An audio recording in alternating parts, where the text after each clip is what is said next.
नमस्कार. वर्ग 10वा गणित भाग 1 दोन चलातील रेषीय समीकरण या प्रकरणातला आपला सराव संच 1.5 मधला 5वा प्रश्न चालू आहे. बरोबर. आपण आतापर्यंत या समीकरणामधले 4 प्रश्न पूर्ण पाहिलेले आहेत. प्रश्न 5वा याच्यामध्ये आपल्याला काही पेटीचं माप काढायचे. माप दिलेले ते काढायचे. प्रश्न पहा, पुस्तक काढा. त्याच्यामध्ये तुम्हाला सांगितलंय 10 टनाची क्षमता असणाऱ्या एक मालवाहू ट्रकमध्ये ए प्रकारच्या आणि बी प्रकारच्या, ए आणि बी अशा 2 प्रकारच्या पेट्या आपल्याला दिलेल्या आहेत. त्या पेट्या भरलेल्या आहेत. जर ए प्रकारच्या 150 पेट्या आणि बी प्रकारच्या 100 पेट्या जर भरल्या तर त्या ट्रकची 10 टनाची क्षमता जी असते ती पूर्ण होते. आणि जर ए प्रकारच्या 260 पेट्या भरल्या तर तो ट्रक 10 टनाची पूर्ण क्षमतेने भरण्यास बी प्रकारच्या 40 पेट्या लागतात असं आपल्याला दिले. 10 टन माप काढायचे आपल्याला. आणि ए आणि बी प्रकारच्या पेट्याचं माप पण तुम्हाला इथं दिलेलं आहे. तर त्या आपल्याला जे ट्रक आहे त्यामधल्या ज्या पेट्या आहेत तर प्रत्येक पेटीचे वजन किती असा प्रश्न या ठिकाणी तुम्हाला विचारलेला आहे. आता बघा, लक्षात घ्या, इथं माप टनामध्ये दिले. 1 टन म्हणजे 1000 किलोग्रॅम. बरोबर ना. 1 टन म्हणजे 1000 किलोग्रॅम असं आपल्याला इथं अशा प्रकारे त्याचं वजन काढायचं. आता टनाहून किलोग्रॅममध्ये यायचं आहे. अशा प्रकारे आपल्याला त्याचं वजन काढायचं आहे. आणि 10 टन ज्यावेळेस येईल त्यावेळेस 10,000 किलोग्रॅम एवढं वजन आपल्याकडे येणार आहे. तर काय नाही, समीकरणाकडे थोडं लक्ष द्या. आपल्याला ए प्रकारच्या पेट्या बी प्रकारच्या दिल्या तर आपण काय करू, समजा लक्ष द्या रे. ए प्रकारच्या ज्या पेट्या आहेत त्याला एक्स मानू आणि बी प्रकारच्या ज्या पेट्या आहेत त्याला वाय मानू. आता ए प्रकारच्या पेट्या बी प्रकारच्या पेट्या दोन्हीही पेट्या आपल्याकडे दिलेल्या आहेत. बीचं वजन ज्या प्रकारच्या पेट्या आहेत आपल्याकडे त्याला वाय मानलं. ए प्रकारच्या ज्या पेट्या आहेत त्याला आपण एक्स मानलं.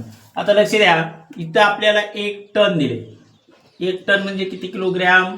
1000 kg म्हणजे याला 1000 किलोग्रॅम असं सांगितलेलं आहे. आपल्याला तो ट्रक 10 टन भरायचा. बरोबर. किती टन?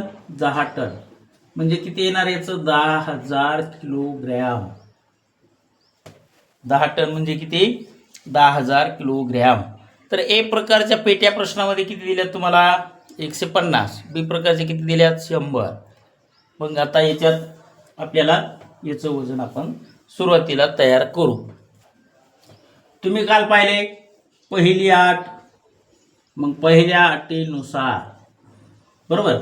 ए प्रकारच्या पेट्यात आपल्याकडे 150 ज्याला आपण एक्स मानणं म्हणून तो एक्स प्लस बी प्रकारच्या पेट्या किती आहेत तुमच्याकडे? 100.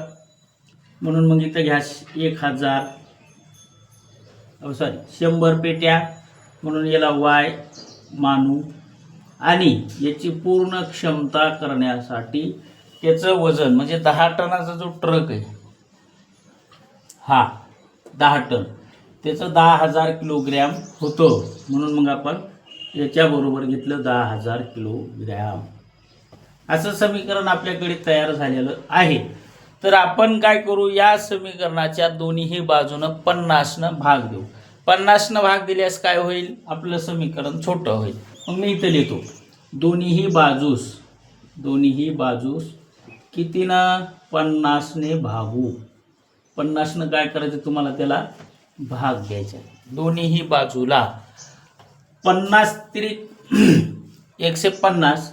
मग इथं आलं आपलं 3x प्लस 50 दोन्ही 100 म्हणून 2y.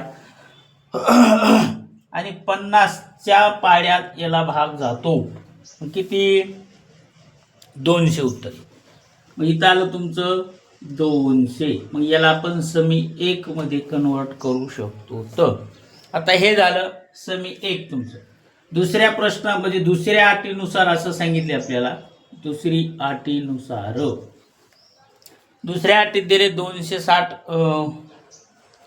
ए प्रकारच्या पेट्या आहेत आणि बी प्रकारच्या 40 आहेत, त्याचं पण 10 टनाची क्षमता पूर्ण होते. म्हणून मग आता इथं काय करू आपण, 260x प्लस 40y बरोबर किती किती 10,000 टन. आपले 10,000 10 टनाचं 10,000 किलोग्रॅम. अशा प्रकारे आपल्याला हा प्रश्न आहे, म्हणून आपण इथं 10,000 लिहू शकतो. आता या समीकरणाच्या दोन्ही बाजूला कितीनं भाग जातो, 20नं.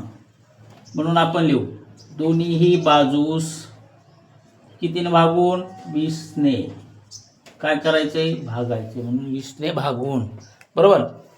मग आता 20 13 दोन्ही 26 म्हणजे इथं आलं आपल्याकडे 13x 20 दोन्ही 40 येते, म्हणून अधिक 2y इकडं आलं. आता याला 20नं भाग घालायचा. 20 दोन्ही किती, 20 5 100 असं आपण म्हणू शकतो. मग इथं तुमचं उत्तर येणार आहे 500. मग आपलं इथं आलं 500. याला समी 2 असं आपण नाव देऊ शकतो. बघा लक्ष द्या, काय करायचं नाही आपल्याला, टनाचं किलोग्रॅममध्ये जायचं, कन्वर्ट करायचं त्याला. टनाचं जे आहे ते माप किलोग्रॅममध्ये तुम्हाला घ्यायचं होतं. अशा प्रकारे समी 1 आणि समी 2 आपल्याकडे तयार झालेले आहेत. आणि ह्याच्यामध्ये आपल्याला काय बेरीज वजाबाकी जे काय करायचं असेल ते आपण इथं पटकन करून घेऊ. हे समीकरण थोडंसं मोठं आहे. 13x इथं y कॉमनच येणार आहे. बघा सोपं सांगतो मी तुम्हाला, y काय होणार आहे, कॉमन होणार. मग हे समीकरण 2 1 पेक्षा थोडंसं मोठं आहे. याच्यात वजाबाकी असेल तर वजाबाकी घेऊ, बेरीज असेल तर बेरीज घेऊ. आलं लक्षात. मग आता इथं आपल्याला ती क्रिया करायची, त्याच्यामुळे हे बघा अगोदर हे लक्षात आलं तुमच्या, काय विचारायचं का, बरं इकडं आहे काय, इकडं नाही का, बरं बघा इथपर्यंत आलं लक्षात. हे इथपर्यंत लिहून घ्या. प्रश्न व्यवस्थित लिहिला असेल तुम्ही तर थोडं समजून घ्या. आपण आता पुढे याला कंटिन्यू करू शकतो. बघा अशा प्रकारे आपल्याला समीकरण 2 मधून समीकरण 1 वजा करायचं होतं. आपण इथं घेतले 13 मधून 10 गेले, 13 मधून 3 गेले, राहिला 10. 2y कॉमन कटले. 500 मधून तुम्हाला 200 वजा करायचे, आपल्याकडे राहतात 300x. आपल्याला काढायची x ची किंमत, म्हणून 10x बरोबर 300 आपल्या जाग्यावर. म्हणून मग x बरोबर 300 आपल्या जागेवर 10 गुणाकारातले भागाकारामध्ये आले. आता x बरोबर काय किंमत येईल तुम्हाला आता सरळ माहीत झालं. किती आली किंमत तुमची, 30, बरोबर. x बरोबर 30 किंमत ही आली. मग 30 आलेली किंमत आपण समी 1 मध्ये ठेवू. मग x बरोबर 30 ही किंमत किती मध्ये ठेवायची बाबा, समी 1 मध्ये. समी किती मध्ये, 1 मध्ये ठेवून, मग 1 मध्ये ठेवायची आपल्याला. 1 मध्ये ठेवताना काय करायचं बघा, 1 काय होतं तुमचं 30 प्लस 2y बरोबर 200. मग हा 3 गुणाकारामध्ये 30, लक्ष द्या, 3 गुणाकारामध्ये 30 प्लस 2y बरोबर 200 आपल्याला इथं दिलेले. आपल्या हे 3 होते. मग हा 30 x आहे म्हणून तो गुणाकारामध्ये आला. आता 30 आणि 3चा तुम्ही गुणाकार करा, 3 त्रिक किती 90 प्लस 2y बरोबर 200. आपल्याला काढायची y ची किंमत. आपल्याला बाकीच्यावरून घेणं देणं आहे का, नाही आहे, बरोबर ना. बाकीच्यावरून तुम्हाला घेणं देणं नाही.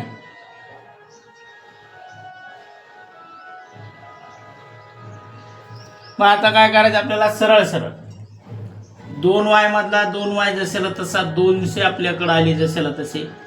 हा 90 इथून वजा होणार, पाठीमागे गेला म्हणजे वजा झाला. राहिलाय किती तुमच्याकडे, 110. म्हणून मग 2 बरोबर 110. आता y आपल्या जाग्यावर 110 आपल्या जाग्यावर हा 2 गुणाकारातला भागाकारामध्ये तुमच्याकडे आलेला आहे. मग आता 110 ला भाग द्यायचा आहे. इथे लिहितो मी y बरोबर 55 असं उत्तर येते का बघा, बरोबर ना. 55 पे 5 10 पे 5 10. मग वाय बरोबर 55 आलं, हे आपलं उत्तर आलेले. एक्स बरोबर तुमच्याकडे आले 30. मग आपल्याला पेटीचे वजन विचारलं होतं. ए या पेटीचे वजन किती आलं आपल्याकडं 30, कारण ए साठी ए पेटीचे वजन मी शॉर्टमध्ये लिहितो. वजन आपल्याकडं आलं 30 आणि बी पेटीचे वजन आपल्याकडे आले 55 किलोग्रॅम. जर ते किलोग्रॅम असेल तर किलोग्रॅम मध्ये लिहा आणि किलोग्रॅम मध्येच विचारलं आपल्याला. मग मी इथं लिहितो केजी, इथं पण केजी. अशा प्रकारे हा प्रश्न आपला झाला. प्रश्न 6वा लगेच बघायचा आपल्याला, फास्ट काय झाला, कारण पुन्हा आपल्याला हे होणार, पुढं जायचं लगेच. अशा प्रकारे तर बघा आता पुढच्या प्रश्नामध्ये विशालने 1900 किमी. बरं हे बघा आलं लक्षात, आता काय अडचण नाही ना याच्यात. हा ठीक, लिहून घ्या. कोणी कोणी सोडवलं रे 6वा? बर तुमचं तिघायचं काय होते, जमते का बघा. नाही जमला मी तुम्हाला सोडूनच देणार आहे. 6वा सोडून बघा, खूप सोपा आहे. प्रश्न सांगतो बघा, लक्ष द्या. विशालनं काय केलं, 19,000 किमी प्रवासापैकी काही अंतर बसनं, उरलेलं विमानानं पूर्ण केलं. बसचा सरासरी वेग तुम्हाला दिलाय 60 किमी दर तास या जात होती. विमानाचा सरासरी वेग दिलाय 700 किलोमीटर प्रति तास. जर हा प्रवास त्याने 5 तासात पूर्ण केला असेल तर विशालने बसने किती किमी प्रवास केला, असा प्रश्न तुम्हाला दिलेला आहे. प्रश्न खूप सोपा आहे. वेळ बरोबर अंतर भागिले वेग असं सूत्र घेऊन तुम्हाला ते सोडवायचं आहे. हां याच्यात काय नाही, पहिली 8 दुसरी 8 एवढंच घ्यायचे. सरळ सरळ सांगतो मी तुम्हाला. इकडे लक्ष द्या, एकच मिनिट. आता बसनं केलेल्या प्रवासासाठी एक्स, विमानाने घेतलेल्या प्रवासासाठी वाय घ्या. मी शॉर्टमध्ये लिहिले. बसने केलेला प्रवास साठी काय घ्यायचं आपल्याला एक्स, आणि विमानाने केलेला प्रवासासाठी तुम्हाला काय घ्यायचंय वाय. आता बघा पहिल्या अटीनुसार काय दिले आपल्याला, दिलेल्या पहिल्या अटीनुसार बरोबर. मग इकडे एक्स प्लस वाय घ्या, किती हजार प्रवास त्यांनी पूर्ण केलाय, 19,000 किमी. आपल्याकडे सूत्र आहे वेळ बरोबर अंतर भागिले वेग. अलग लक्षात, असं सूत्र घ्यायचे. मग आता काय करू आपण, हे सूत्र तुमच्या लक्षात आलं का, याची काय गरज नाही, म्हणजे लक्षात ठेवा. हे समजा समीकरण 1 झालं, पटकन 2 मिनिटात हा प्रश्न मी तुम्हाला सॉल्व्ह करून देतो. आता समीकरण दुसरं म्हणजे दिलेल्या दुसऱ्या अटीनुसार काय बघायचे तुम्हाला. दुसऱ्या अटीनुसार जे तुम्हाला काय दिलंय, बस. मग बस छेदामध्ये किती प्रति तास, 60 किलोमीटर प्रति तास तिचा वेग होता, प्लस वायच्या छेदामध्ये किती रे 700. प्रवास किती तासात पूर्ण झाला, 5 तासात पूर्ण झाला. अशा प्रकारे आपण तो प्रवास पूर्ण करू शकतो, बरोबर. मग आता याला हे करायचं, म्हणून काय करायचं इथं लक्ष द्या. 600x प्लस 700y इकडे घेऊ आपण, याचा छेद तुम्हाला कायम ठेवायचा आहे. आणि बरोबर किती 5. बसने किती केलं तर प्रवास, बसचा प्रवास 60 किमी प्रति तास होता. हां मग हे इकडं तिरकस गुणाकार करायचा. सॉरी, इथं मी 700च्या ऐवजी 600च्या ऐवजी 700 लिहिले. 700 गुणिले एक्स म्हणजे 700x इथं येणार, आणि 60 गुणिले वाय म्हणजे 60y या ठिकाणी तुमचं राहणार आहे. बरोबर किती 5 एवढं तुम्हाला दिलेलं आहे. मग खाली इथं 60 गुणाकारामध्ये 700 असा भागाकार आपण या ठिकाणी करू शकतो. सरळ सरळ भागाकार करायचं म्हणून काय करायचं बघा, लक्ष द्या. 700x जसेल तसं प्लस 60y आपल्याकडे जसेल तसं बरोबर 5 जशाला तसे. आता यांचा गुणाकार करायचा वरच्याचा म्हणून 5 गुणाकारामध्ये 60 गुणाकारामध्ये 700 अशा प्रकारे तुम्हाला गुणाकार करायचा. आता गुणाकार करताना काय करायचंय, या समीकरणाला दोन्ही बाजून भाग जाणार आहे आपल्याला सगळं माहिती आहे. म्हणून सरळ सरळ याचा गुणाकार करा किंवा भागाकार करा, जे येईल ते. 742 आणि हे 500 याचा इकडं गुणाकार करा. इकडं समीकरण आपण जसं तसं मांडून घेऊ शकतो. तर आता हे समजा इकडं काय येणार आहे समीकरण तुमचं 700 प्लस 60 × 6 5y बरोबर 2100 2021,000 असं उत्तर तुमचं येणार आहे. याला सरळ सरळ काय करायचं तुम्हाला, या समीकरणाला 10ने दोन्ही बाजूला भाग घालायचा. 10ने भागू. मग भागण्यासाठी इकडे लक्ष द्या. आता तुमचं समीकरण काय येणार बघा, 7 10 70 म्हणजे 700ला भाग द्यायचे तुम्हाला. याला भाग दिल्यानंतर तुमचं उत्तर काय येईल ते बघा. आणि आलेल्या उत्तराला पुन्हा तुम्हाला एक समीकरण मांडून तिथं आपल्याला भाग द्यायचा आहे. आलं का? हा सॉरी, इथंच भाग द्यायचा होता आपण. इथं 7 10 70 7 10 6 इकडं आलं. आणि यांचा जे गुणाकार आला तुमच्याकडं ते पहा, 6 5 30 3 7 21 यांचा हे गुणाकार आलेला बघा इथं. तर आता या समीकरणाच्या दोन्ही बाजूला इथं तुम्हाला 6ने भाग घालायचा. इथं आपण 10ने भागणार आहोत. इथं लक्ष द्या, इथं माझ्याकडून राहिलं होतं. इथं फक्त 6ने भाग द्यायचा. मग 6च्या पाड्यात 70 आहेत का ते बघा. नसले तर लहान संख्या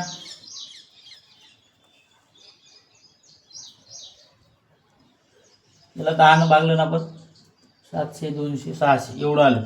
आता काय करायचंय, हे समीकरण झालं तुमचं. गुणाकार लक्षात आला ना रे, हे गुणाकार आला ना. हां, समी 1ला काय करायचं तुम्हाला, दोन्हीही बाजूला 6ने गुणून. आपल्याला समी 2 आपण लिहिलेलं आहे, व्यवस्थित आलंय ते आपल्याकडे. आता याला 6ने गुणल्यानंतर तुमचं समीकरण काय येणार, 6 गुणिले x म्हणजे 6x प्लस 6 गुणिले y म्हणजे 6y. 19 6 140 असं उत्तर येते. तर आपल्याला 1900 दिलेले. मग आपलं तिथं 11,400 एवढं उत्तर या ठिकाणी येणार आहे. आता हे आपल्याकडं एक समीकरण 3 तयार झालं आहे. मग आता याच्यामध्ये काय करायचं बघा तुम्हाला, आपण काय करू, समी 3 अधिक असेल तर अधिक, वजा असेल तर वजा. पण वजा बाकीच करावं लागेल, संख्या मोठा आली म्हणून वजा समी 2 करू. बरोबर, अलग लक्षात. आता समी 3 काय आपल्याकडं, 6x प्लस 6y बरोबर 11,400.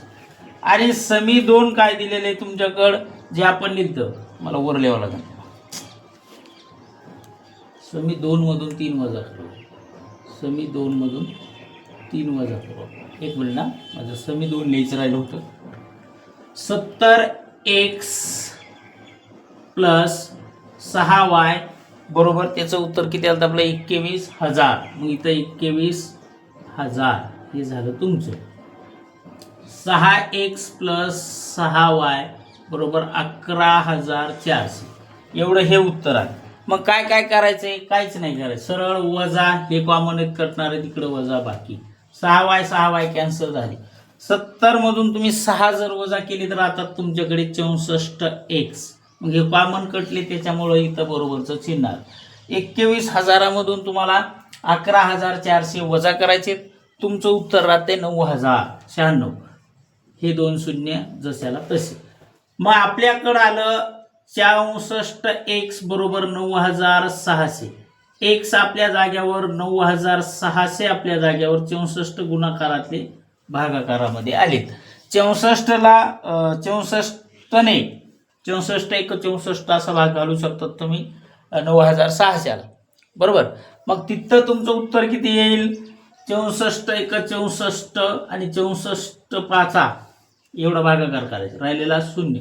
म्हणजे आपल्याकडे x बरोबर किंमत येत आहे 150. बघा एकदा भागाकार करून, चुकणार नाही, 100% खात्री, चुकणारच नाही.